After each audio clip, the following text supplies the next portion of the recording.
Good afternoon, Chicago. I'm Sasha-Ann Simons, and this is Reset. Chicago Mayor Brandon Johnson is back in the studio and is spending the entire hour with us again for our monthly Ask the Mayor series. So, what is your question for the city's chief executive? Pick up the phone right now and give us a call at 866-915-WBEZ. That's 866-915-9239. Now, a couple of notes. Let's keep the questions respectful, and let's keep them brief so that we can get to as many of you as possible. Our producers are, of course, standing by to screen your calls, and we're looking for substantive questions that we know that the mayor can answer for you today.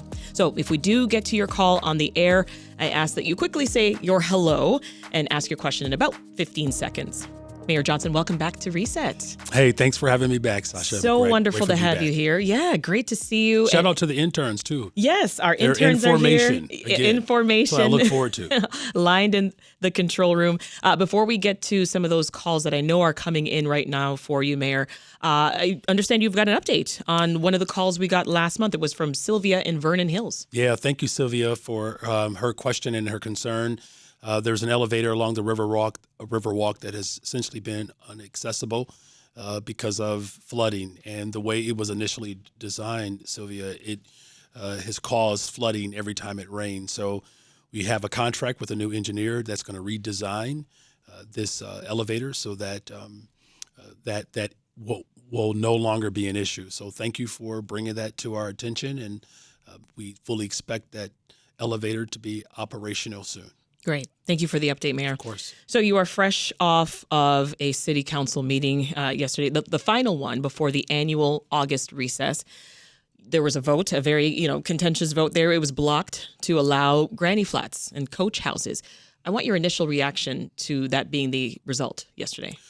Well, look, this is the way the parliamentary procedures typically work. We'll get it passed at the next city council meeting. And the ultimate goal is to build, as I've said before, the safest, most affordable big city in America.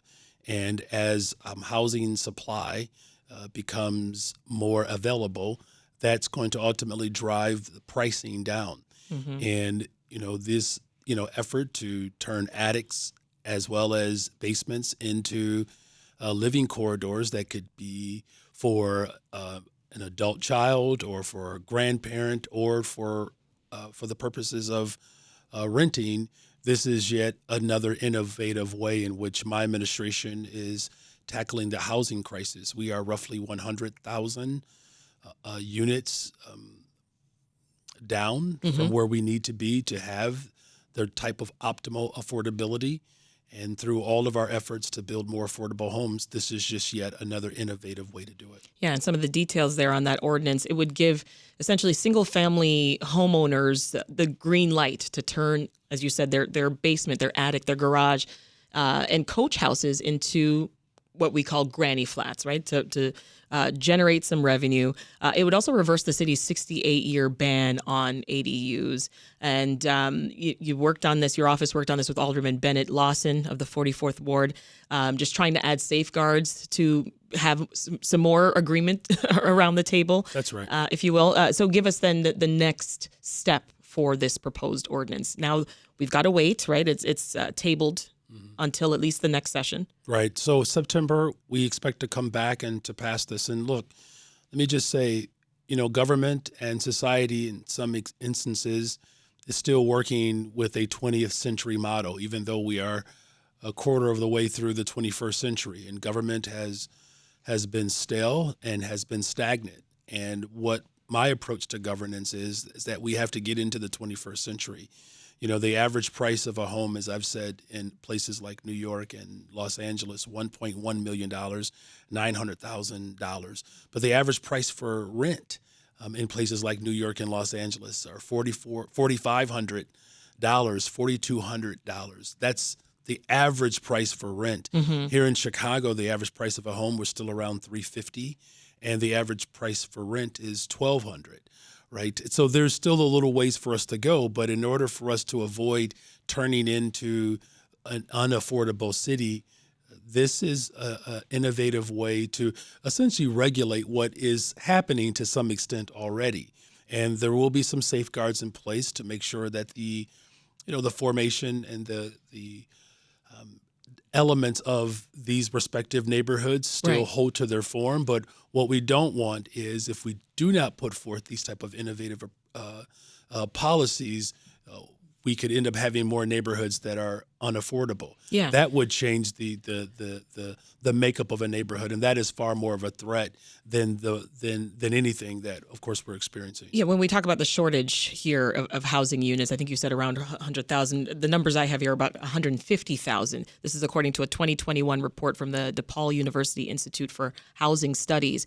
That's a big number, Mayor. So anything else you can share with us today that the administration will do? Well, we have our green social housing. We passed that a couple of city council meetings ago. This is going to set up a not-for-profit that allows us to cap rent in different parts of the city. In fact, all over the city. We have our Missing Middle program that allows for owner-occupied development to take place, where a developer can take up multiple plots. And then with those developments, someone can live as well as become a landlord. So that creates generational wealth. It expands our housing footprint. Mm-hmm. Right now, we're on pace to build about 10,000 more affordable units before the end of my first term. And so with leveraging CHA, as well as this new ordinance that we've put forward for coach houses, for, again, basements, for attics to be put online for affordable homes. Yeah. This puts us on a pace to be able to address what is very critical. Look, my goal ultimately is to build the safest, most affordable big city in America, and we are on pace to do just that. Reminder, folks, this is your chance to talk directly with Mayor Brandon Johnson. Our number is 866-915-WBEZ. Again, 866-915-9239 if you've got a question for the mayor. You mentioned CHA there. After 3 decades on city council, I'm reminded yesterday was the last day for 27th Ward Alder Walter Burnett. And I watched you all say your goodbyes, lots of respect in the room, some really kind words. He was arguably the most popular lawmaker, I think, among his peers. What was it like for you to watch him go? It was a little surreal, quite frankly, but it was, also just, it was an admiration for a real statesperson. And I started organizing over 2 decades ago and teaching in Cabrini Green, where I met our Vice Mayor, Walter Burnett, and he has always been accessible and available and true to his nature and his upbringing and his commitment to development in the 27th Ward, his commitment to our young people, his commitment to families. It was really an awesome display of someone who has conducted himself in a way that really reflects, I believe, the soul of Chicago. His story that, reflects a number of people who've experienced hardship in our city. You grew up in housing, right? Grew up in public housing, made some decisions that, landed him in prison, was able to have a second chance at life. And, this person from Cabrini Green became the first Black vice mayor in the history of Chicago, and the 27th Ward from, Fulton Market to Cabrini Green and to West Humboldt on the west side of Chicago. He has been an incredible leader. Now he wants to run CHA, and you get to nominate your pick, right? What are you looking for? Well, I'm looking for someone who is connected and tethered to public housing, someone who understands the value of public housing and how we can leverage public housing to put more affordable housing in the market, and someone who really understands the values of working people. And would you consider someone from outside Chicago to head the Chicago Housing Authority? Well, I've interviewed individuals from outside the city of Chicago, and there's some great candidates. And as we've talked about earlier, making sure that we have more affordable units, more public housing accessible to families across the city, that's a top priority for me. Keeping people safe and keeping people in Chicago, right? We have people who unfortunately left Chicago because of violence or because of the inability to afford to live in this city. And now we're hearing stories and examples of people returning. And I want people to return back to Chicago. We saw our population growth last year by over 20,000 people. We still have room for, believe it or not, 400,000 more Chicagoans. Yeah. That number actually is estimated to be as many as 700,000. And so some of the work that we're doing is to create pathways for people to not just stay, but for people to return to the greatest city in the world. Before we jump to the phones, sticking with Burnett for just a moment, you are going to pick his successor in city council. He wants his son, Walter Redmond Burnett, to get the position. Some see it as nepotism. Others say, well, this provides continuity. What do you make of the two arguments? Well, look, it's important that whomever replaces our vice mayor as alder in the 27th Ward, they have to understand the needs of the 27th Ward. They have to be committed to expanding the 27th Ward the way in which Alderman Burnett has done. The community will be able to offer their input on who could do just that. And, as far as, whether or not that's, Walter Burnett III or someone else, that's a decision that I would take seriously, but certainly his recommendation does have value. Let's jump to the phones. Roberto has been waiting patiently in Edgewater. Hi, Roberto. Welcome to Reset.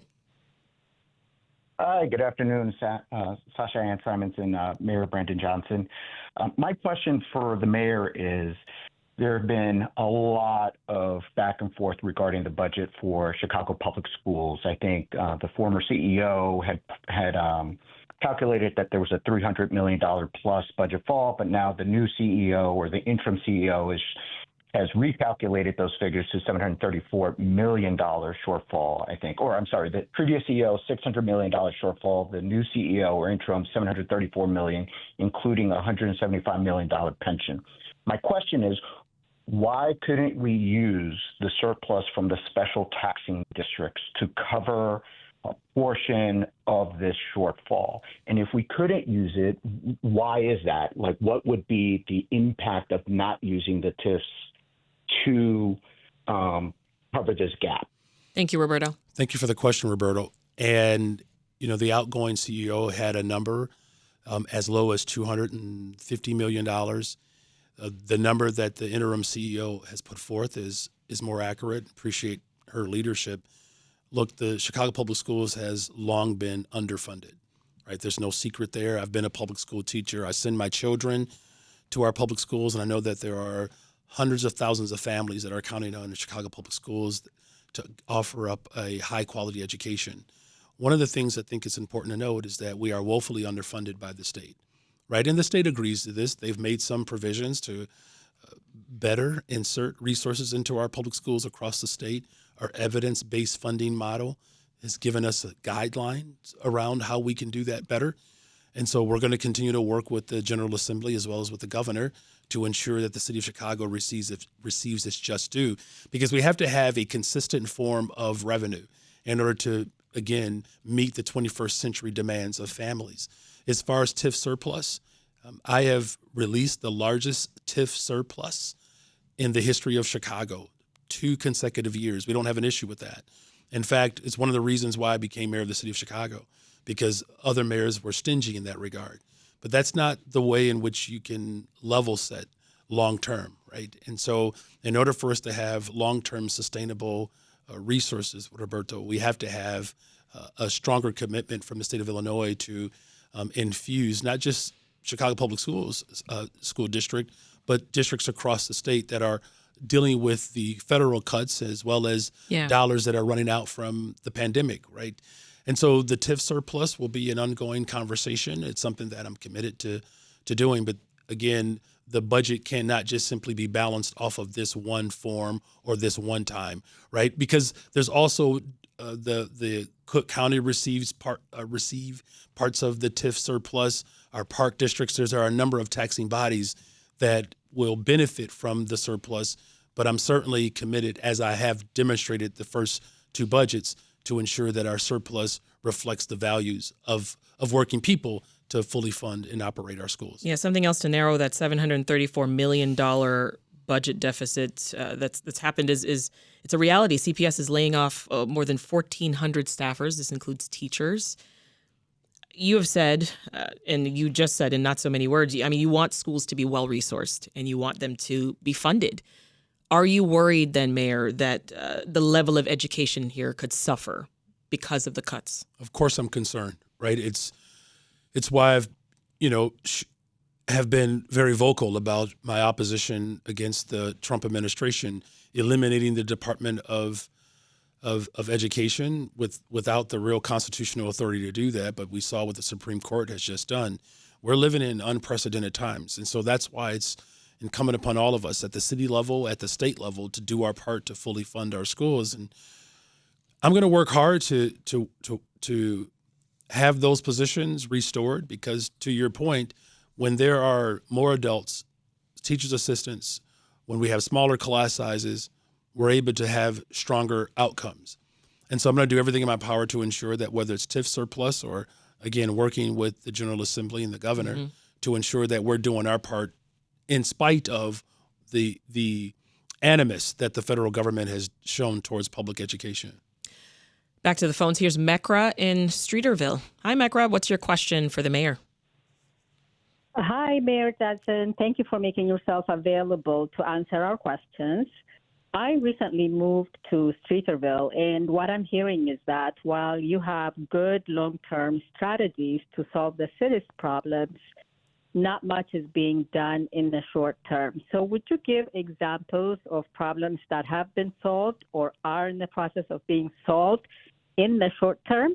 Not how to solve them, but examples of problems that are already solved. Yeah, Thanks for your call. Yeah, thanks for that call, and welcome back to the city of Chicago, and I hope that you are enjoying your time in Streeterville.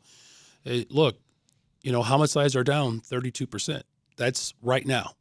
There are 104 less people who have succumbed to gun violence than this time last year. That's a clear example. Our shootings are down 38%. Shooting victims are down 40%. That's happening right now. And look, it doesn't mean that we still don't have work to do, right? Our work is not complete. And one homicide, one shooting, that's one too many.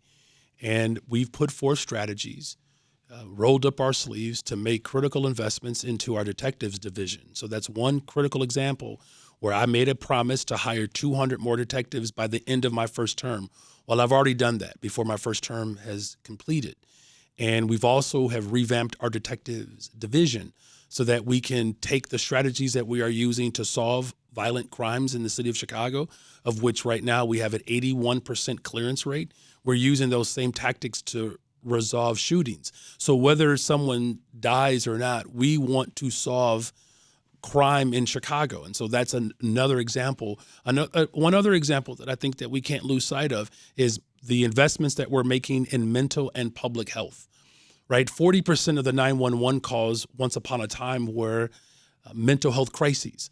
Now that we have a CARE program, the Crisis Assistance Response Engagement, now you have paid professionals who have training and a background in mental health to show up for those calls. So then that frees up law enforcement to show up to other areas of need.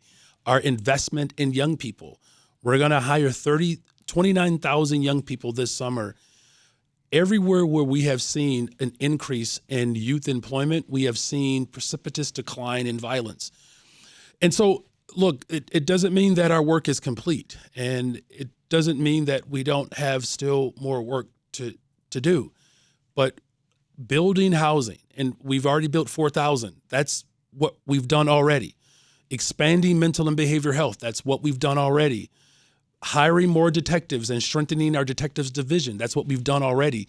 These are short-term, real-life examples where people are experiencing safer and more affordable communities. Our work is not done. I'm committed to this. Today, I think I have 669 days left to go in this first term because it's important that we put in that work today. And many people, just the last thing that I'll say, that there were some people that believe that our strategies would take time. It turns out that it takes commitment, right? And so to see these declines that are happening, it's the result of the work that I've been doing since 2023. And every year since I've been in office, crime has gone down. More work to be done, but we are certainly headed in the right direction. You proposed reforms to police raids so that we can avoid situations like what we saw with the one when Chicago police handcuffed and mistreated Anjanette Young in a raid of her home, which was the wrong home, back in 2019. That conversation is coming at a time, Mayor, when police misconduct settlements, they have skyrocketed way past what was actually budgeted for them. So I want to hear what you would say to Chicagoans who are just fed up with the city paying out all of this money, hundreds of millions of dollars, to families and survivors over police abuse. I am too. I am fed up and frustrated like every other single family in this city. It is a part of our city's past that we have to rectify. Two of the settlements that we paid out yesterday, one was from John Burge. We're talking about years ago. Right? In some of these cases that we are settling, the abuse happened before I was, in high school, right? And in some cases before I was even in middle school. Righting the wrongs of the past and moving into 21st century constitutional policing, that is the expectation. And we're moving in that direction. And it's important to note that with these settlements, the negligence that occurred under previous state's attorneys, police commanders, the whole system that ultimately covered up this abuse. And so now here it is, 30 plus years later, taxpayers today are on the hook for the abuse that happened decades ago. And that is frustrating. Now, the encouraging news is that we are moving towards stronger accountability. Our police superintendent has done an exceptional job of taking police officers through trainings. Our police force is becoming more and more diverse. Almost 30% of our police force are now women. That's starting to be reflected in leadership positions as well. So you think we'll start to see less being paid out? Well, there's still a long legacy of claims that we still have to settle. As far as the strategy moving forward, it's why policies like the Anjanette Young Ordinance that was introduced yesterday was so critical, right? Because it's addressing some of the behavior that has led to the misconduct that ultimately has led to a financial burden on taxpayers. A lot of work to be done.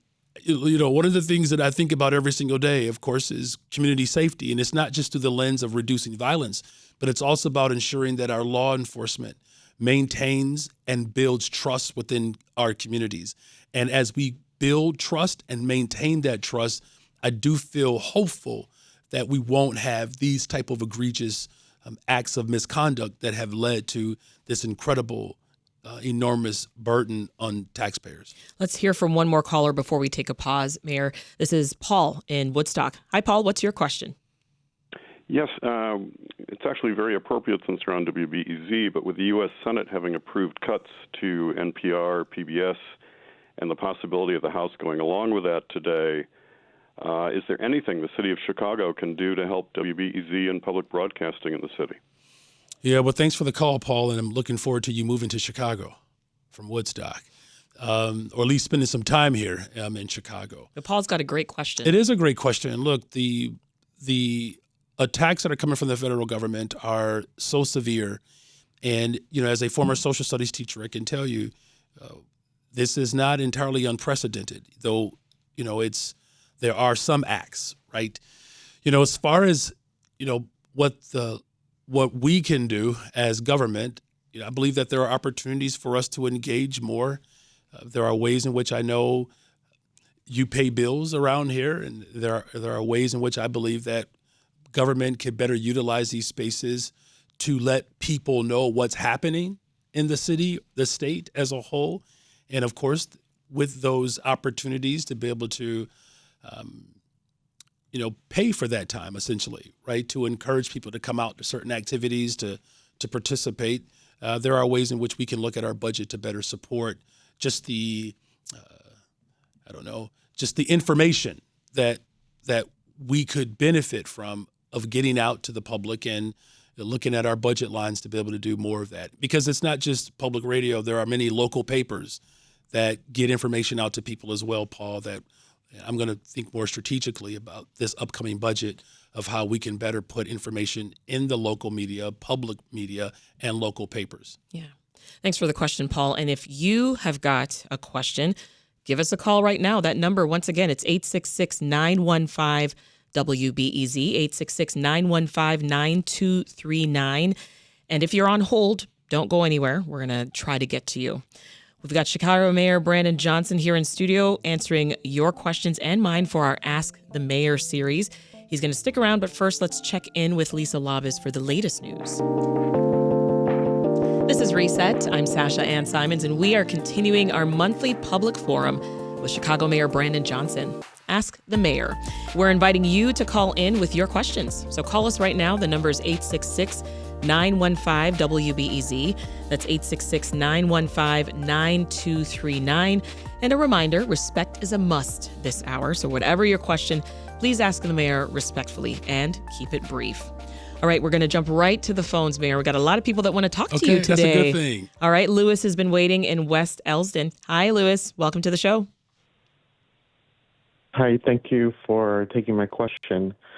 My question for the mayor is, why are there so few bike lanes west of Western and south of the Stevenson?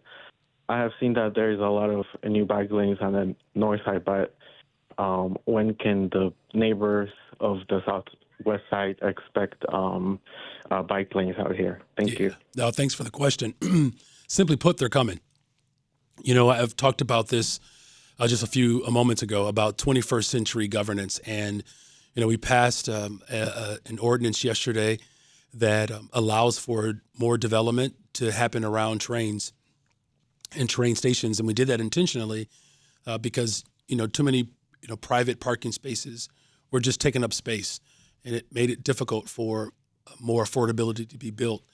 And the same thing goes for our bike lanes. As we become more of a 21st century model, having better streets for buses so that we have more express buses to move, building more affordable housing around public transportation, because it turns out when you build more affordable housing around public transportation, people will use public transportation, and the same thing applies for bike lanes. I try to ride my bike on a regular basis, about 8 miles a day, and just coming up obviously on the west side of Chicago and going east, there's are better examples of bike lanes right around Garfield Park. That's where I spend a lot of my time when I'm riding my bike. Those are newer examples, and we're coming. That's also a budget expectation, whether it's through the city's budget, whether it's through CTA. All of that is necessary in order for us to build more bike-only spaces and lanes, so that as we build our population, we don't deal with the congestion challenge that some of the other larger cities are experiencing. But thanks for the question there. Thank you, Lewis. On now to Nadia in Rogers Park. Hi, Nadia. What's your question for Mayor Johnson? Hi. Thank you for taking my call. Sure. Mayor Johnson, piggybacking off of the last transit question, I take the CTA Red Line to work and different trains around the city all the time, and I'm committed to public transit, but it's been tough since the pandemic. Yep. There's a lot of smoking, it always smelled like pee, but more so now, people poop on the L platforms. I think people needing bathroom services could maybe be solved cost effectively by providing some bathrooms somewhere along the rail stations. The smoking, I don't know what to do. I sometimes I will talk to people and try to have a restorative conversation. I'll tell them I have asthma even though I don't. Some people will stop, some people don't. But yeah, it's a problem because this is how a lot of our kids get to school. This is their school bus.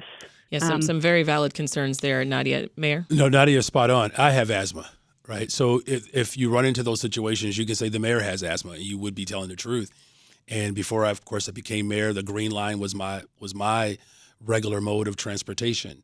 And whether it's making sure that we have the right police presence as well as security and support along the Red Line, because we've seen some escalation and elevation of some criminal activity, though we're working on bringing crime down. There are still some legitimate concerns there, but we're also seeing that the number of people who are suffering from mental illness, that's something else that we're looking to support, and that means looking at having more ambassadors on the platform and riding alongside of riders to provide that type of support and intervention. That is also something that we are pushing for in our budget. I know that the state of Illinois is committed to making sure that our public transportation is fully funded. That's an ongoing conversation. We're having conversations. We know that the state Senate passed a form of reform as well as resource for our public transportation system. The House is going through the iteration as we speak, and my team is fully engaged, Nadia, around this because as we increase population, our public transportation system has to be innovative and accessible. To your point, our students rely upon public transportation, working people rely upon public transportation. It is a civil rights issue, quite frankly, and ridership is up and we're hiring more people. We're moving in the right direction. The pandemic certainly set us back, but we are slowly working towards a fully funded, operational, accessible transportation system, and it's at the top of the list with the other elements that I've already expressed. Well, we're on the topic of development. We've got Bill in Old Irving Park with a question for you. Hi, Bill. Welcome to the show. Hi. Thank you, Mayor Johnson, for taking our calls. I'm calling with a question about the environmental agenda and how it relates directly to my community. There's a proposal on tomorrow's Zoning Board of Appeals agenda for a gas station at 3601 North Cicero. Gas stations are famously bad for communities, and there are already 8 gas stations within a 1-mile radius of the proposed site, but there's been no community input on this gas station. Nobody knows about it. Yet somehow it ends up on the ZBA agenda for tomorrow. My question is, how can we transform the city into a greener, walkable, happier place when a gas station can just slip in the back door like this? Yeah, so communities want more input then in what goes into their neighborhoods. Yeah, and I'm happy, Bill, to take a look at this. I know this is being voted on today per your understanding. I will say I'm committed to environmental justice. I really am. As I said to the last caller, having grown up with asthma and have a child who is growing through that as well, it's so critical that we have real environmental sustainability. I restored the Department of the Environment. It was shut down by a couple of administrations ago. And so our Chief Sustainability Officer, Commissioner Angela Tovar, has done a remarkable job as we staff up this department as well. In fact, you may know that today is as we remember and commemorate the 30th year anniversary of the 1995 heat wave, where, extreme weather has, clearly caused a great deal of harm and pain, particularly to communities of working class folks around the city. And so whether that's, again, not just expanding our department, but green social housing, building more housing that is centered around long-term sustainability, all of our city buildings, including both of our airports, are now powered by the Diamond Farm, which is near Springfield, that is electrifying, our buildings so that we are reducing our carbon footprint. Right. And so there's work to be done. Clearly, I'm not saying that we've accomplished it all just yet. And again, as far as this specific matter in this particular community, I'll have to take a deeper look into how that got to the agenda and why community was not allowed to weigh in on it. Yeah. But it is, Bill, a priority of mine. I should have mentioned, too, our work to plant more trees. We said 75,000 by a certain date. We're already at 64,000. We know that these are natural rain barrels, but they also, provide support for flooding. And so there are many different things that we are doing as an administration, again, to reduce our carbon footprint, to build more sustainable housing, to make sure that, of course, we're providing natural support for our environment, building more bike lanes, of course, building more affordable housing around trains so that we can become a more 21st century model for the rest of the world. In other news, Mayor Johnson, since we last talked here on Reset, Democratic Socialist Zoran Mamdani won New York City's Democratic mayoral primary. This was over, of course, former Governor Andrew Cuomo. Ever since then, lots of debate between progressive and centrist Democrats about whether he's the future of the party or whether he's, a liability because maybe he's too far to the left, at least, according to the more moderate Democrats. We've got Thomas on the line in Pilsen who's got a related question. Go ahead, Thomas. Hello, Mayor Johnson. Hello. I was just wondering what sort of advice you would provide to Mayor Mamdani as a young progressive running a major city. You've had, some would say a bumpy relationship with the state government, did not go off as well as it could have maybe for a first term. So, yeah, just like as a first-term progressive who's entering into a scene where you're really trying to change things up, I was wondering what advice you'd offer him. And this is if he wins. He's not quite the mayor just yet. Yeah. Well, first of all, he ran on a platform that I believe speaks to the future of our country, affordability, right? This is what I've been pushing for since I've been in office, building more affordable homes, investing in our young people, standing up for working people. These are all the right matters to run on. Now, there's a governance aspect to this. Depending on how well someone wants to partner with you, you may not have control over that. The one advice that I would give him is he should do a segment called Ask the Mayor.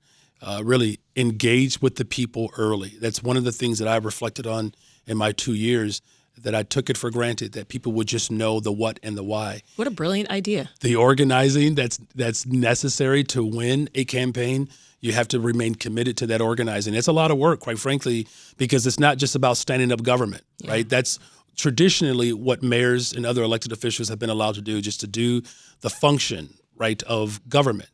But there's also an added component. People need to be engaged with on a more consistent, rapid basis. And that's why this monthly segment is important. I'm doing lakeside chats around the city. Other groups are holding these type of organizing sessions because I'm just going to be very candid here. What has happened historically, particularly for candidates like myself or even Mamdani, when we win, sometimes the movement doesn't always show up after the win. Right. This is something that President Obama dealt with, and he tried to create an organizing operation, Obama for America. But then it turned into a third rail, if you will. But it wasn't sustained in a way that I believe that could have beat off someone like Trump. And so we just have to stay committed as progressives to our values. And even when it gets bumpy a little bit, it doesn't mean that we're doing everything wrong. Yeah. In fact, you don't have to be perfect in order for things to work. And as you know, my wife and I celebrated 27 years of marriage. So I'm a living example that things don't have to be perfect for them to work. There will be moments where you have perfected certain aspects of a relationship or governance, and then there are things that you have to continue to work on. I've been in office for just over 2 years.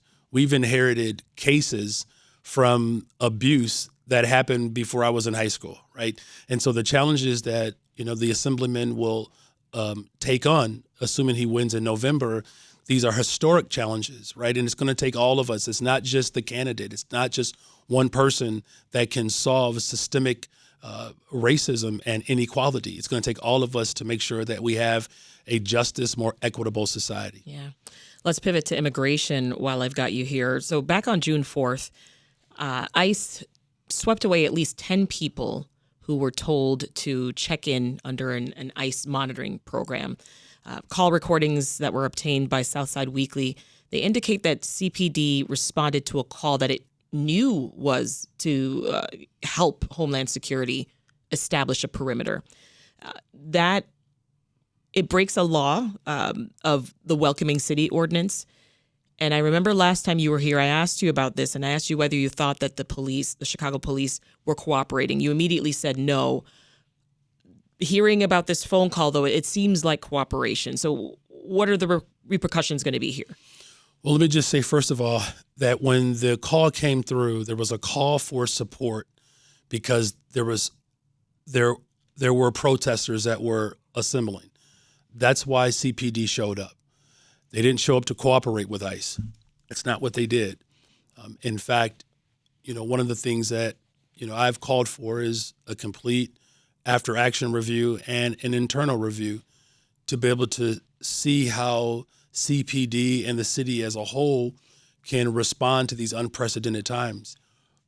Look, the president. And is that certain that they didn't show up to cooperate with them? Because it sounds like there was even some talk about keeping some of this from the media too. Well, when the 911 call came through, once that 911 call went to dispatch, the dispatch is what officers receive. Officers do not call 911. So that when people call 911, they don't talk to a police officer or the police department. They talk to dispatchers who are part of OEMC. When the dispatch went to the Chicago Police Department, the dispatch indicated that there was need for support because there were protesters there, which is the job of the police department, to show up to keep people safe as well as to protect their First Amendment.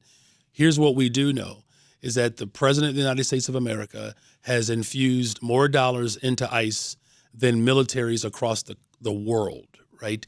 And so we are living in unprecedented times. And as I said before, there's 21st century model of governance that we have to transition into. And whether that's housing, whether that's development, or whether that's policing, we have to move into a 21st century model at a time in which we have a federal government that does not adhere to the Constitution. And so we're going to continue to evaluate, have this internal review, look at it, and we're going to hold to our status as a welcoming city, in which simply means that our local law enforcement, we do not dub as federal ICE agent enforcers. We'll take a pause right there. Mayor Brandon Johnson is going to stick around. We're still going to take your calls and your questions. Our number, once again, 866-915-WBEZ. First, though, we'll check back in with Lisa Labas. This is Reset. I'm Sasha-Ann Simons, and Chicago Mayor Brandon Johnson is still here with us for Ask the Mayor. We're going to jump right back to the phone lines because a lot of you have been waiting, and we'll start with Markeith in Austin. Hey, Markeith, welcome to Reset. Hello. Afternoon, Mayor. Good afternoon. I want to first say I think you vetoing the SNAP team bill was a great move. But my question is about the Anjanette Young bill. Do you think the 30-second concession is adequate, considering that you were originally campaigning to try to eliminate no-knock warrants entirely? Well, thank you for the question. And, again, my top priority is to make sure that we protect all of our residents, and doing the things that work is what I'm committed to. And, we're going to continue to work with City Council as well as with the Chicago Police Department around this ordinance. And one of the things that we did notice, though, that, the area of concern was around knock and announce. And the vast majority of those interactions were knock and announce. And so we're going to take a deeper look into what's the appropriate time frame that keeps all of our Chicagoans safe, and that includes, those that have to enforce these ordinances, right? And working with, Ms. Anjanette Young, who has just been remarkably brave and courageous and gracious throughout this entire process.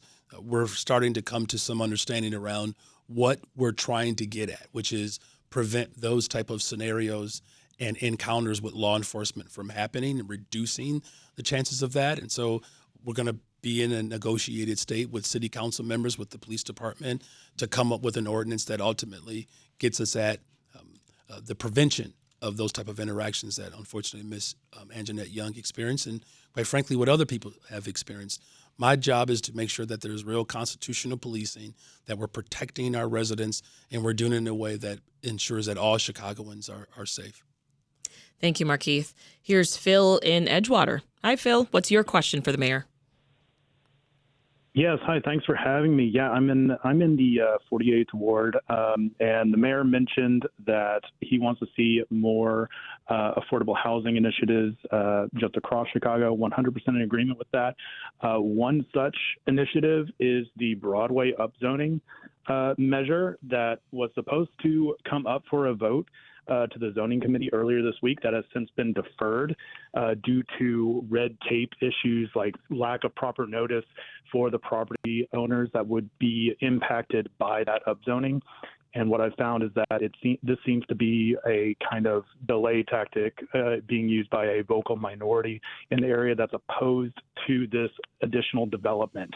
So my question to Mayor Johnson is, what is his plan to help bring in more affordable housing, not only through Chicago itself, but through the north side as well, along this Broadway upzoning initiative, to help not necessarily get past that red tape, but to serve out these proper notices and update your registry of the property owners so that they're adequately noticed, so we can get this thing moving forward. Thank you, Phil. Yeah, it's a great question. The Cut the Tape initiative is designed to expedite housing and doing it all over the city of Chicago.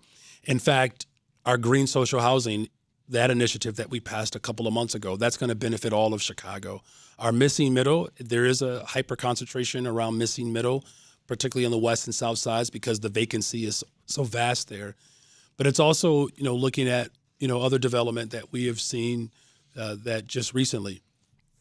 There's been some movement in the 32nd Ward that some folks had some consternation around, and that's going to create, more affordable units. We're building more affordable units downtown. We converted 1,100 old office buildings. We converted old office buildings into about 1,100 housing units, of which 30% will be affordable. So whether it's the green social housing, the $1.25 billion investment that we put forth to build housing, even in our downtown communities, but also this recent development in the 32nd Ward, which is obviously on the north end of the city, where we're able to build and create more affordability. So it's something that I'm constantly thinking about, right? Because it's even with this ordinance that was also deferred. If you saw the news yesterday around building, what they call granny flats, if you will, that's something that can benefit neighborhoods on the north side as well as the southeast side. In fact, the sponsor is Bennett Lawson, 44th Ward, right? So there are ways in which we are addressing housing all over the city of Chicago, because I do believe that in order for us to experience, again, a safe, affordable city, it has to be done in an equitable way. And doing it across the city, that's what my commitment has always been, and that's what it remains. Yeah. We've been here. I want to touch back on transportation for the last couple minutes here. We've been hearing from listeners that e-bikes and e-scooters, that they're just taking over the lakefront trail, and they're causing problems for people who are out walking. I've seen them too, people riding around the city without helmets, and they're riding into oncoming traffic. They're not obeying traffic signs or signals. You think we need more rules for those e-bikes and e-scooters? It's starting to look that way, right? And I've seen it as well. Because they're out. Yeah, it's they're hot. out. And, obviously it's a great way to be able to move around, but we have to be able to do it in a way that doesn't put people in harm's way. Yeah. And just a quick touch on city council once again before I let you go. Alders, they failed to override your veto on the SNAP curfews, and it means that CPD Superintendent Larry Snelling, he's not going to be able to call curfews for parts of the city with that 30-minute notice. It came up, as we know, as a result of those so-called teen takeovers. You were never in favor of them. Why do you think SNAP curfews are just the wrong decision for Chicago? Well, there's just no evidence that those type of means reduce those incidents from occurring. In fact, when you look at the arrests that have been made during these large gatherings, the vast majority of them are individuals who are over the age of 18. Right. And look, my top priority is to protect all Chicagoans, especially our young people, and I did not want to see a policy that would put all of the power solely in one entity of government without real check and balance. We're seeing how that's playing out at the federal level. It'd be different if we weren't moving in the right direction, you all. And look, I'm concerned about our young people as a father of teenagers. My daughter, Braden, just turned 11. So I have an 11, 13-year-old, and a 17-year-old in my home. I know that there are families want to keep their children safe. What I want for my children, I want for all. And this is why what I've said, it's going to take all of us. We prevent many of these things from happening, but it's going to really require a real holistic approach to ensure that teens have somewhere to go, and that if they are working outside the purview of the law, that we have to hold them accountable. And I'm committed to that. It's accountability as well as opportunity. And if we all put our arms together, where we can have a budget that invests in people, but also ensures that we're holding people accountable when they step out of bounds, I believe that's the pathway forward, and not 20th century models that have proven to be ineffective. Yeah, we'll leave it there. We've been talking with Chicago Mayor Brandon Johnson. Thank you so much for answering listener questions and ours. Great to have you. We're coming back. Yes, you're coming back. Happy birthday, Braden, and happy anniversary to you and your wife. Thank you.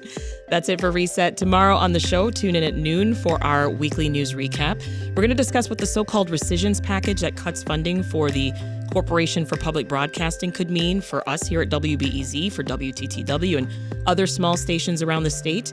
We'll review which Illinois politicians are making moves for the future, plus more on yesterday's very busy city council meeting here in Chicago. That's the weekly news recap at noon tomorrow. I'm Sasha-Ann Simons. Thanks for listening today. Have a good one, and we'll meet again tomorrow. Thanks for joining us for Reset. Coming up next, it's